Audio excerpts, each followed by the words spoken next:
Get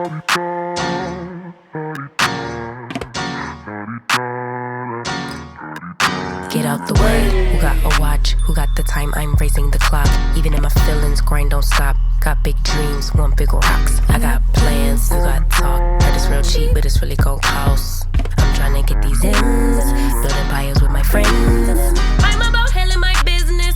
No time for stress over bullshit. You think success is an option? I'm tryna get this shit poppin' like woo. Big moves, my rules. Y'all heavy on the tweeting. I'll disappear a whole season like woo. Who said they looking for me? I'ma make. Hey, DaMonte TV family. So everything I say is alleged, it's in my opinion and for entertainment purposes only.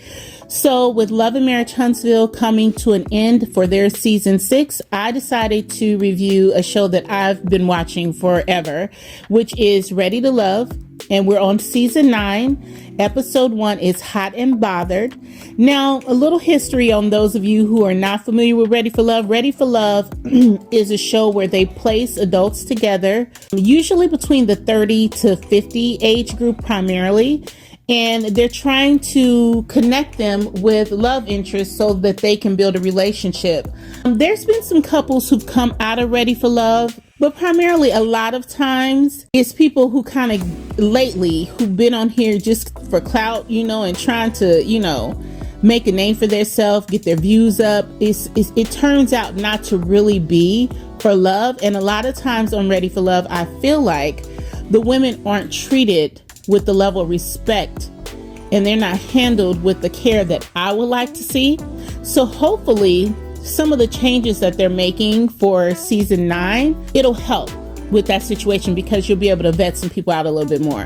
One of the major things they've done is when Ready for Love comes on in the beginning, they always do a huge mixer where everybody comes into the house and they get to know each other. Well, this episode is slightly different. They separated the group of 20 into 2 pairs of 10, and they're doing 2 separate mixers. And this is going to give people a little bit more time to kind of feel each other out, get to know each other, or we'll get to know the people on the show a little bit better because we get a little bit more time for them to express who they are, give us a little bit more feedback. Season 9, episode 1 starts out kind of crazy because it's supposed to be 10.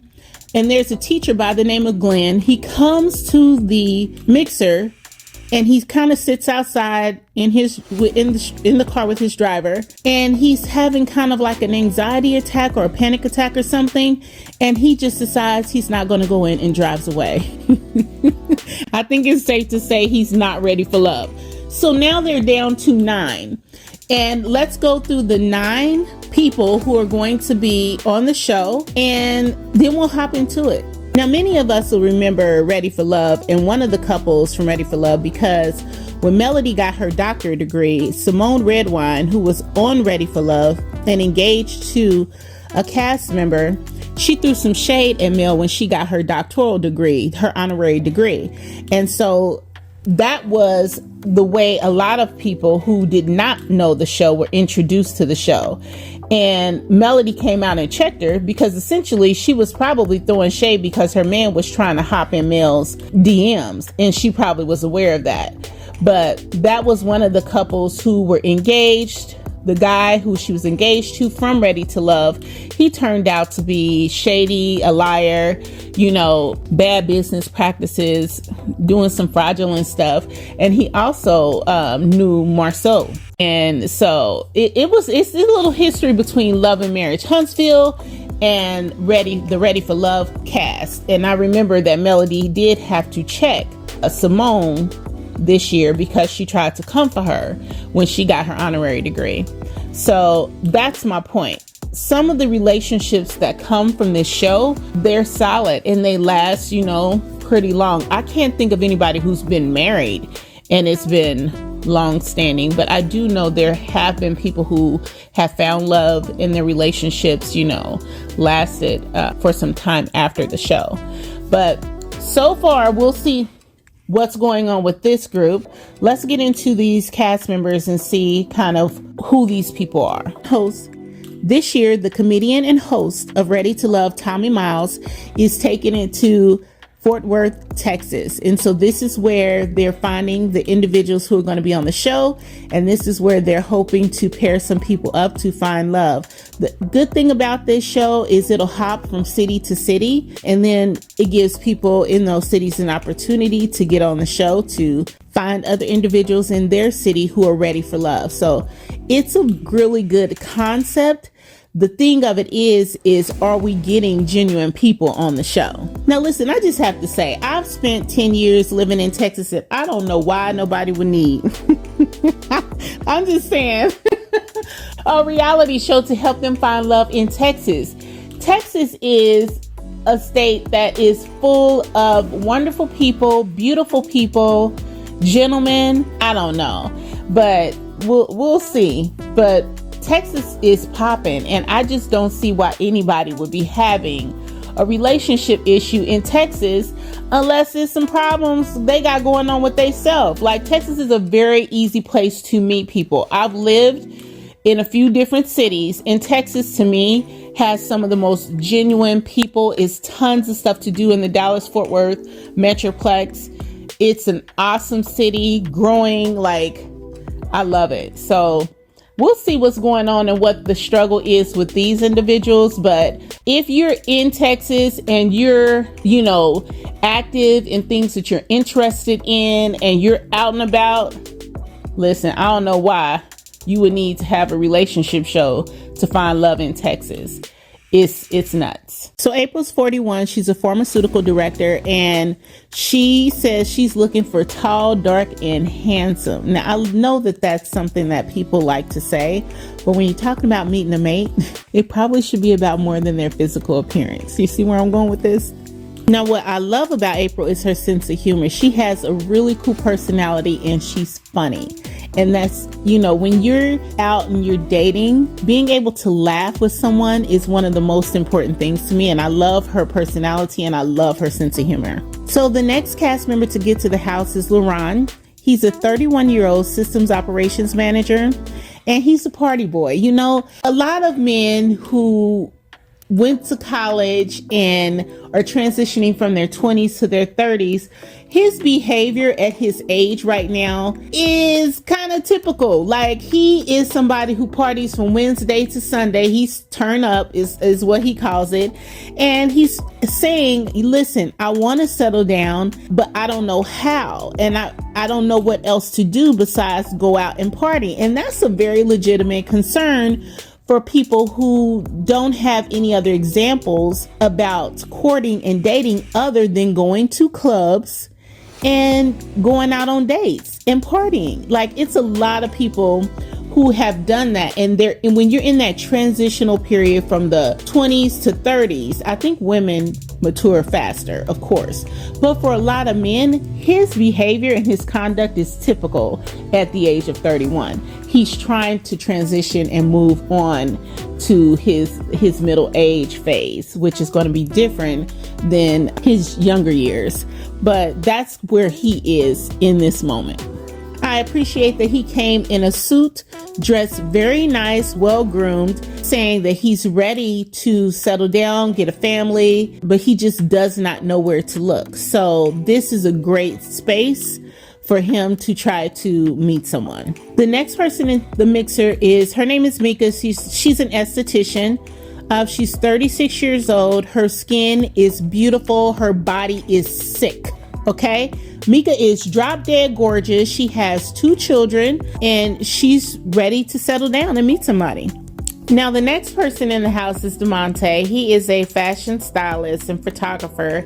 He's 42, but y'all, the suit is royal blue with the white pinstripe on the side.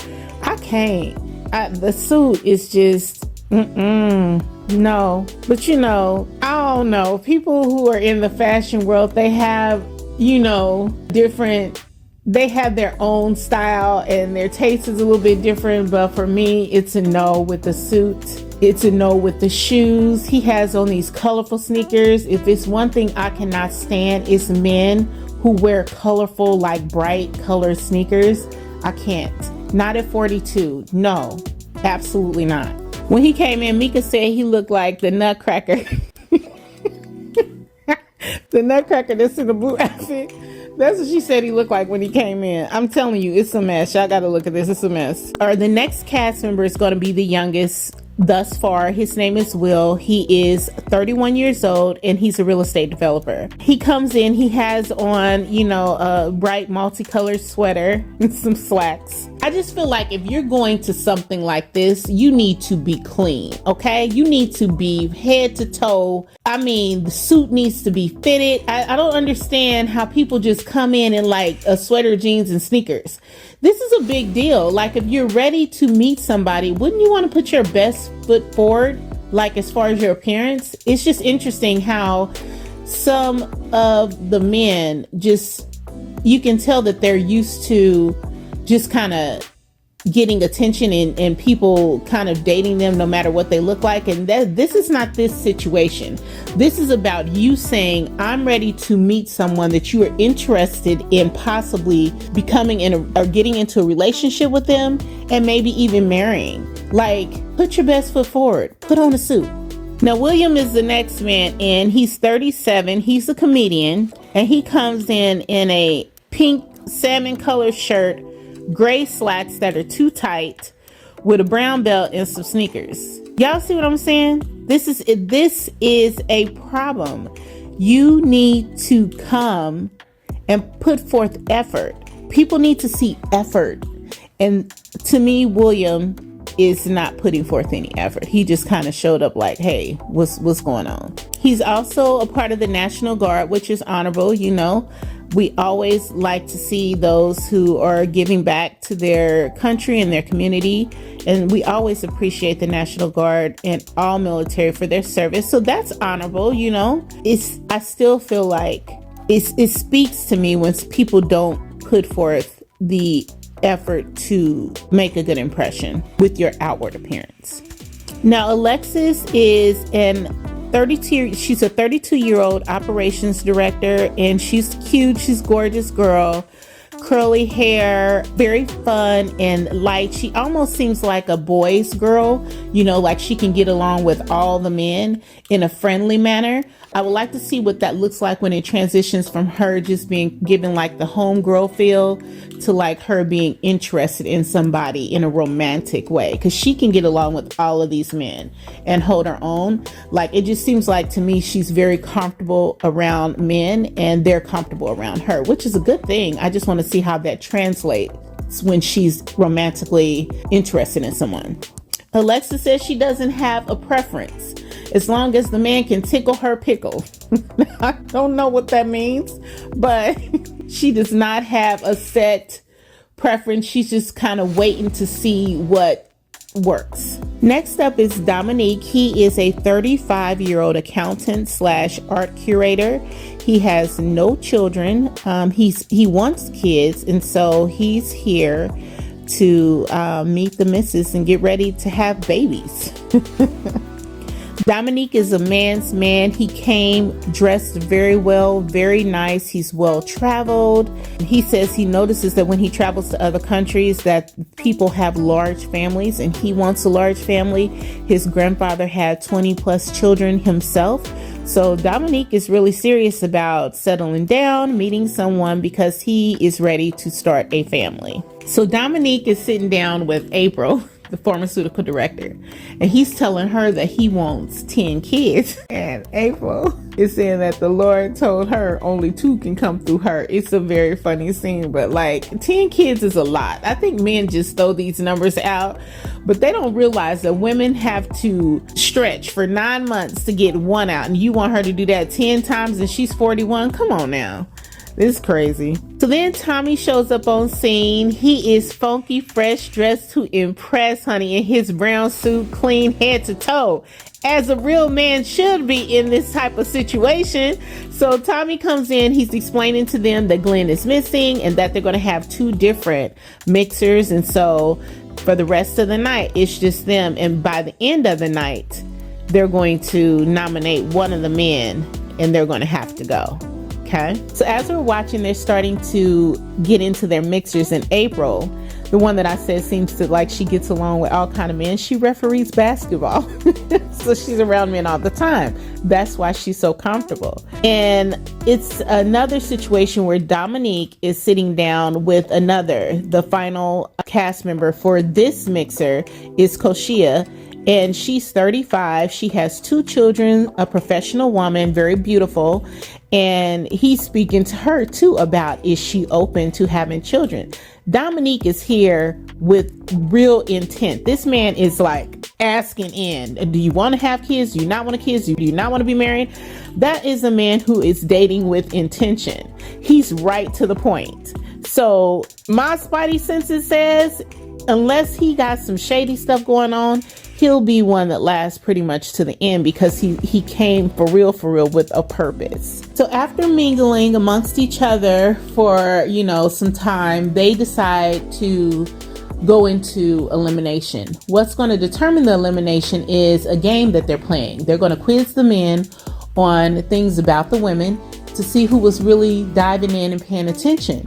And whoever wins this game is safe from elimination. Everybody else will run the risk of going home. So as they're going through the game, Dominique and LaRon are tied. Dominique and LaRon, the 2 that showed up in suits, the 2 who were asking questions about the women that were specific to what they're looking for, those are the men who have the most points.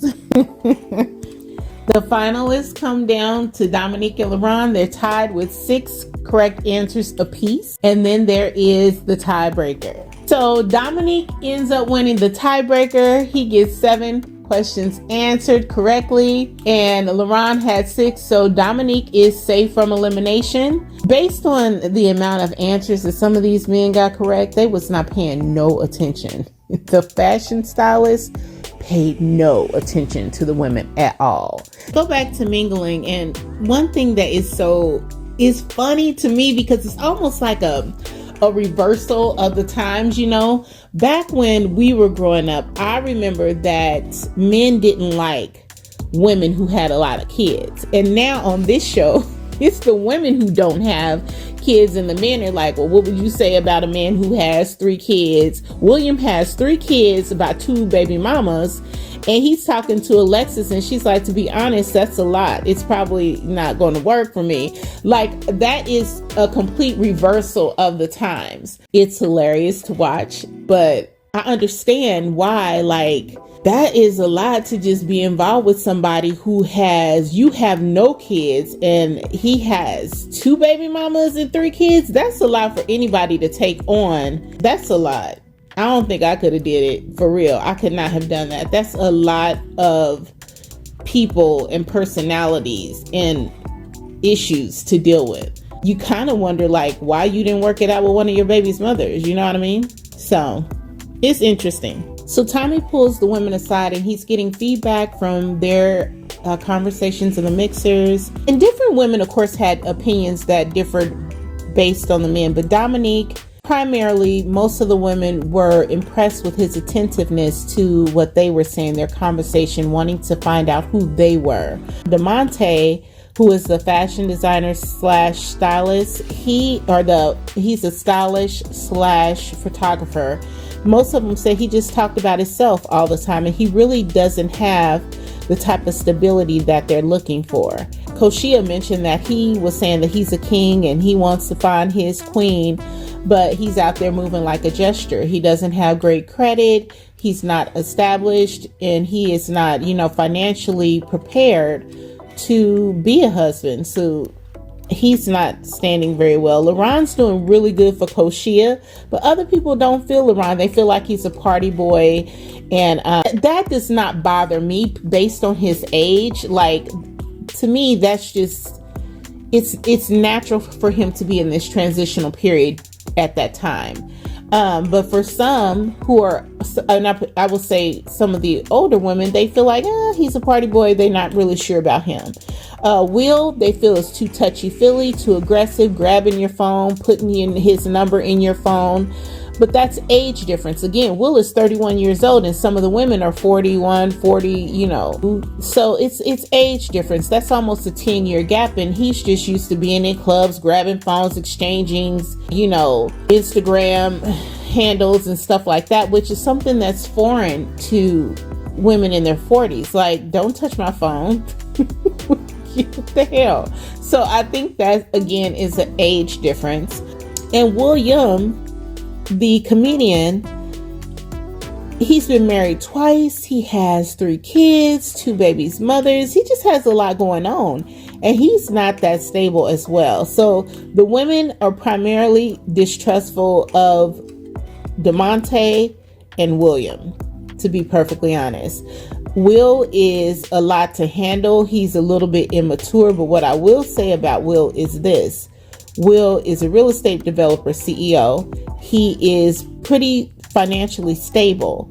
And so that's a concern that the women don't have about him. He's 32 years old and he's pretty solid. So let's see what happens when they go and make the decision about who gets to go and who stays. And so just like that, DaMonte is gone.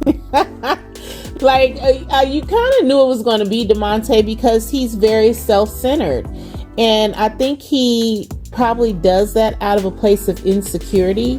He pumps himself up and talks about himself so much because really internally he's probably insecure about where he is at 43. He's a fashion stylist, a photographer. He's not as financially stable as he knows someone would expect him to be at 43. Not to say it's anything wrong with what he's doing. If that's, what he's led to do, that's what he's led to do. But women who are like April, she's 42. She's a pharmacist. You have Alexis. She is a national sales operator who also, referees basketball. She's 32. You have Mika. She's 37. She's an esthetician.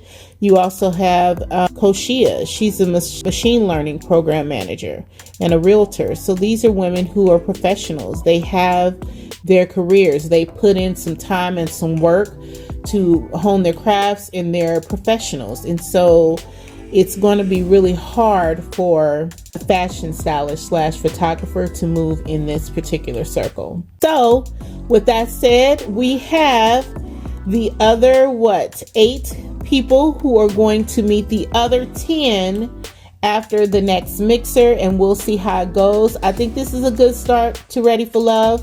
The Hot and Bothered episode was great. I like the fact that they've split up the mixers and they've reduced the size of the mixers so people can get to know each other a little bit better. You have great people, great personalities. So let's see if any of them find love. I look forward to episode 2. Please like the video, subscribe to the channel, drop me some comments. Did you guys like the show? Who's your favorite male or female on the show? And who do you think will make a good pairing? I think Koshiea and LaRon might pair well. And I think Dominique and April could pair well. But we'll see. You know what I'm saying? I'm not sure, but that's just kind of what I think might work. But we'll see what happens. Tell me what you think based on this first mixer. Do you think it's any 2 people who pair well together? And then subscribe to the channel, you guys. Share the video. And I will talk to you guys soon. Have a good one. Bye. Get out the way. Who got a watch? Who got the time? I'm raising the clock. Even if my feelings grind don't stop. Got big dreams.